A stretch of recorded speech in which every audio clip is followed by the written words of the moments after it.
Yes. You know, and that was a reason not to vote for him. No, because Tofa was a younger candidate, but he didn't appeal to some of us as somebody who... No connection with the people. No connection. Yeah. But Abiola could connect with the people. And then also his slogan was hope.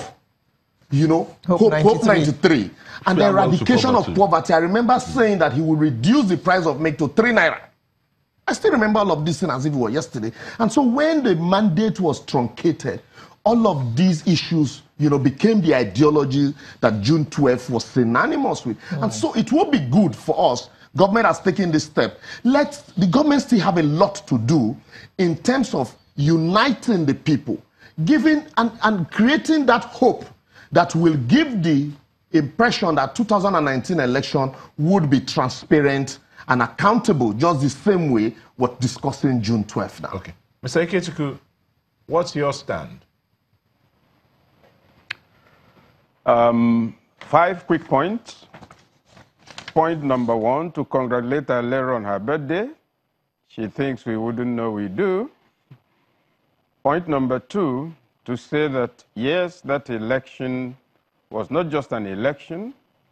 It was, first of all, the first full expression of the will to be Nigerians, by Nigerians, once again, long after the Civil War. What do I mean by that? Nobody paid attention to the tickets in terms of religion and ethnicity. Nobody paid attention to some of the issues that now disturb us today. Over and above all of that, that was the first time also that all the progressive forces in Nigerian politics and in the Nigerian polity came together under one umbrella, under a clearly spelled out ideology, an ideology they argued out both among themselves and in the debates which some of the speakers have mentioned. And for the first time in a long time, Nigerians said, this is the way we want to go. I was a very young man at the time, but I recall that I was a presiding officer in one of the elections. I think that was in Enowa in Lagos. You could see the excitement of Nigerians was palpable.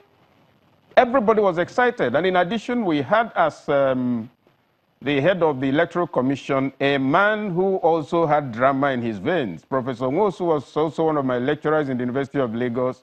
And the man is just, if you miss his lectures, it was your loss. Was a living speaker, and he was excited about his job, and everybody shared the excitement. We could still recall no Wuruwuru on national television, no Magomago and the rest of it. Everybody felt, this is us. We're about to speak. Everybody will believe, and we spoke. And Tofa saw both from the debate and the efforts of the two parties that he had no bearing on the outcome, and he accepted it. So let us, in saying that June 12 is Democracy Day, also get the fundamentals of democracy.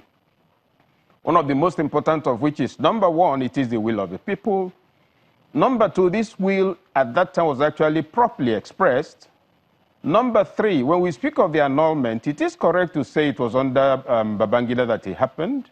But the principal actors in that annulment did not really include Babangida. If you read Omo Omoroye's book, David Mark, Abacha and the rest of them, but that's not the issue at the moment. The issue I would want to take on, in addition to the points already made, is that President Obasanjo missed the opportunity to take his mark in history by choosing to make May 29, the day of his inauguration, the birthday of democracy in Nigeria. In my view, that was self-serving. It was not the result of genuine confrontation. It was not the position of Nigerians. It was an affront to that decision of Nigerians of June 12, 1993, when everybody came out and spoke. And let us note that the recreation of the Nigerian state will not be a function of the decision of individuals, and providence is coming to our rescue. Yes, there might be political reasons for the president's decision, but that decision remains today a reaffirmation of the genuine will of Nigerians, which a few officers and friends sat down and violated. Providence does not sleep. So this, to me, is one of the steps towards a rebirthing of Nigeria. That millions of people will take a decision, a few people will sit down and say, we don't like it, and reverse it, because they're in uniform, with guns bought with Nigeria's money, and they are professionals like others. It has bettered a culture of impunity. So the president has taken a good decision, but that decision may also be the first step in other decisions that will sweep all of them out of office and out of relevance in order to better a new Nigeria. And much more importantly, it was a political party that birthed June 12. Social Democratic Party, founded on ideology that was argued through, progressive ideology and social democracy that they made sure it sang through to all the members. Unknown to all of us in Nigeria today, the SDP has been in existence since then. In fact, it's probably the only party that has not gone anywhere. And since the current democracy began, a few people know that the party has also been winning elections all over the country, including places in the north like Adamawa. So, where do we go with this? Democracy Day should be the day when, if you said, Nigerians show they believe in democracy, people will say it is true.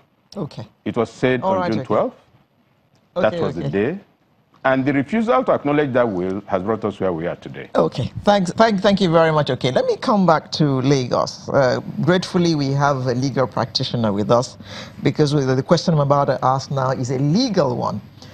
Okay, Democracy Day has been May 29. Now, and that is the day on which new presidents, new governments are sworn in. Yeah. Now, Democracy Day is June 12. What happens now? Will the new government be sworn in on June 12? No. Okay. No. Okay. It's a clear constitutional provisions. Even Supreme Court interpretations on tenure of offices also had, given a clear explanation to that.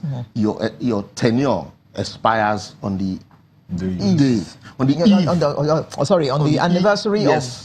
Unlike swearing in. Unlike the American Constitution that gives specific dates, but the Nigerian Constitution is silent on specific dates for handing over. But by virtue of the interpretation of the Supreme Court, your handing over your tenure expires on the eve of the day you took office. Okay. And so any day outside that, after that is an extension, and so the Constitution does not permit that extension. So what the government has simply done is to recognize a day set aside to celebrate democracy. So would that mean that swearing will no longer be a public holiday?